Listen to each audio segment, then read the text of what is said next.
Welcome to the Real Estate Espresso Podcast, your morning shot of what's new in the world of real estate investing. I'm your host, Victor Menashe. This is the weekend edition where we interview notable people from the world of real estate investing. Today is no exception. We have a great guest all the way from Colorado Springs. Welcome to the show, Dan Haberkost. Victor, thank you very much for having me. I'm excited to be here, and hopefully I can bring some sort of value to your audience. Well, great to have you here, Dan. You're based in Colorado Springs, and you've been engaged in a strategy that a lot of folks have largely ignored. But before we dive into the details, why don't we get a little bit of your backstory and how you got to this point in your journey?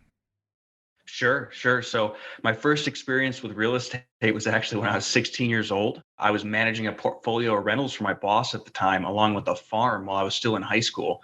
And that experience taught me the type of investing I did not want to do. Low-end properties, very abrasive dynamic with the tenants.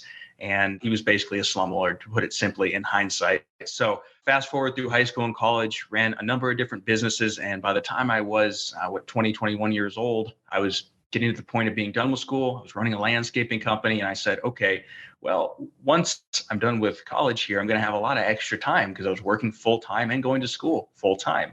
How do I take the experience and skill set I've developed over the years and apply it to some sort of business or asset to create some sort of financial freedom? So I started reading different books, reading about stocks, different businesses you could start. And like many others, I stumbled on Rich Dad, Poor Dad, and I was hooked. And at the same time, at work, I was at lunch one day and my coworker goes, yeah, my wife and I finished renovating upstairs. So tenants moved in and we moved into the downstairs of the duplex. And what do you know? They're paying our mortgage. And that was all it took. I ended up buying a duplex before I graduated college, living in one side, renting out the other. At that time, I was still in Ohio, didn't want to stay there. So shortly thereafter, I actually moved here to Colorado so I could hike around and snowboard, mountain bike in the mountains here.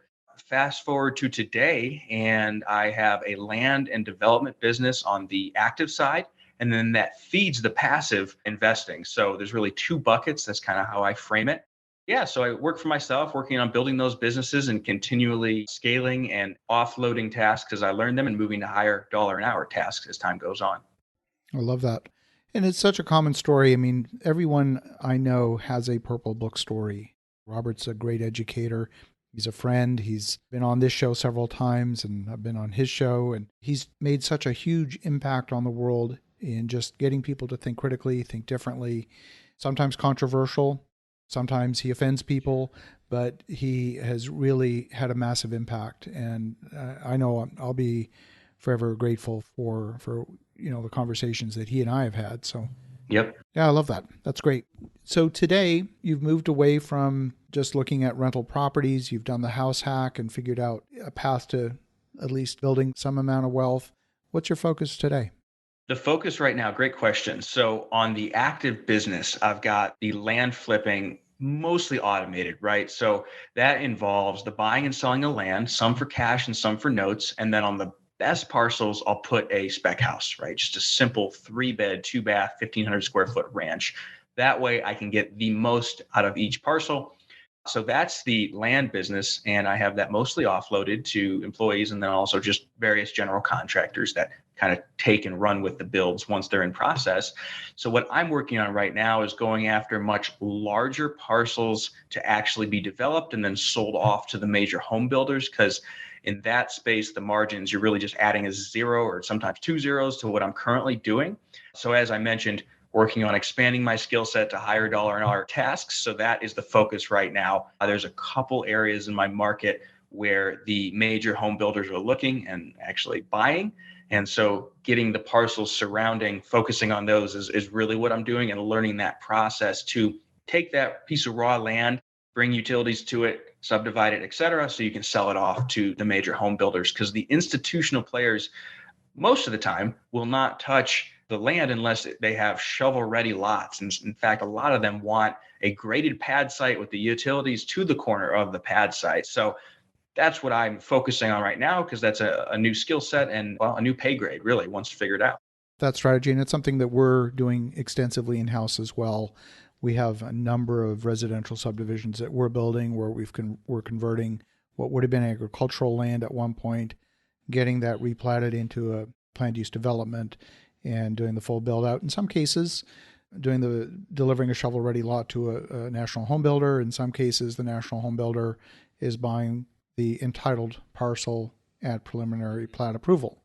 And in both cases, there's a very strong lift in the value because we've had a tremendous amount of value by re-entitling it for its highest and best use.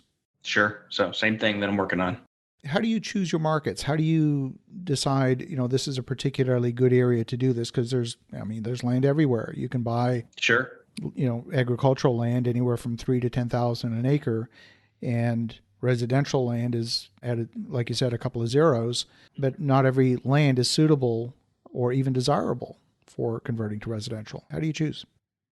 Yeah, that's a great question. So I'll try to answer this as succinctly as I can, but there's a couple key points I want to hit on. So I think the concept of an inefficient market is really important to understand. And that concept led me to the markets I'm in. So quick synopsis of that came from the world of equities, right? So if you're thinking about stocks, you have millions of people looking at the updated pricing every minute of every day. And with so many quote unquote rational players looking at that, the price tends to approach intrinsic value. Now there's some shortcomings because many people are not rational, but in the world of equities, it's far more applicable than in real estate. So in the world of real estate, I think single family houses would be a good analogy, right? So many people are trying to buy single family homes that they are much more challenging to buy at a discount.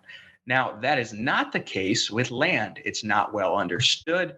It's just one of those assets that's somewhat neglected because people are scared of what they don't understand. There aren't as many courses on it. It's not as exciting. It's kind of boring. It's just dirt, really. Land in itself tends to have mispricings because it's an inefficient market.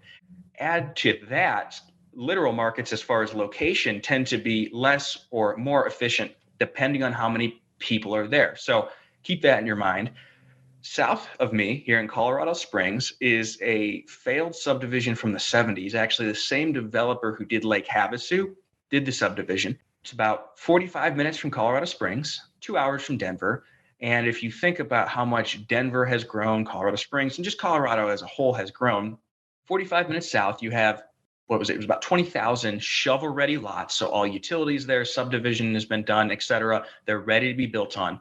And as of 2 years ago, I could still buy them for $3,000 to $5,000 a piece. That is a great example of an inefficiency in the market. It wasn't well understood. Not a lot of people knew about it. It had the word Pueblo attached to it, even though it's a different place. And Pueblo itself had a negative connotation. So for many reasons, that market has been neglected. And now come to today, and it's less neglected. There are far more people from Denver and the Springs and all over coming down there. But nonetheless, those factors led to severe mispricings when you look at the macroeconomic context here. So that has been a huge opportunity to buy and sell land and then also to build houses. So I look for those sorts of factors, right? So where is a secondary or tertiary market to one of the booming areas that has been neglected, and especially if all that work has already been done to subdivide the land, because that is, you would know very well because you're doing it, time intensive, expensive, and a pain in the butt dealing with the city. The markets I have been in have all had those factors. They've been neglected for one reason or another, failed subdivisions, and they were outside of booming areas. So using the principle of market inefficiencies and how those come about has helped me find the markets that I've made quite a bit of money in. One of the biggest risk factors when it comes to land is that when you consider market cycles, if you think about a single family home, you might say, okay, it's expensive right now. Maybe we're in a little bit of a market cycle. Maybe we're in the fourth quarter. Maybe prices will fall 5-10%, but they'll come back. Now, many homeowners can tolerate that 5 to 10% drop for a period of time, knowing that there's upward pressure over time through inflation and that in the end it'll all just work out. But when you look at land and you get into a down cycle, it doesn't just drop 5%. It can drop 90% because it goes from being in demand to not in demand. It's almost like a binary on-off switch when you get in those market cycles. We saw that, for example, in the wake of 2008, where there was so little development for a span of almost 5 years that land prices literally fell through the floor. How do you protect against that? How do you de-risk that? What I have done up to this point on the land flipping, I am buying it at 20 to 40 cents on the dollar. And I usually have it sold within 1 week to 1 month of having closed on it. So it's a very short window of exposure there. As far as the homes I build, simple 3-bed, 2-bath ranches, which are applicable to the two largest demographics in our country.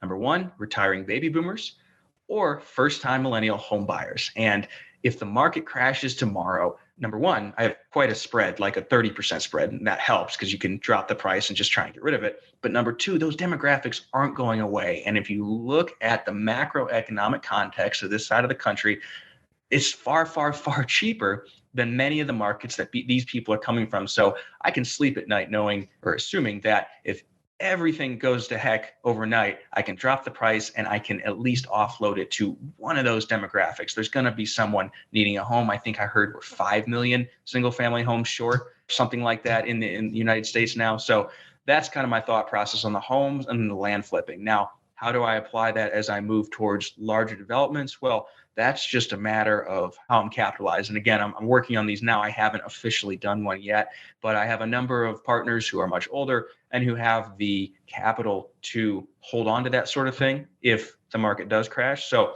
when I extend myself, right, to something that is bigger, something that maybe could take me personally out if everything crashed tomorrow, well, I don't do it alone. Then I find a partner who, number one, knows more than me, and number two, has a stronger financial position than me. And that helps to hedge against potential crashes or whatever might be around the pike. Great answer. Great answer. Well, Dan, if folks want to connect, if they want to learn more, what's the best way? Yeah, reach out to me on Facebook or Instagram, just Dan Haberkost. I'm on there most days, so I'll get back to you. I love the perspective. I love the concept of the inefficient market because it's absolutely true. And for the listeners at home, definitely reach out to Dan Haberkost. That's spelled Haberkost.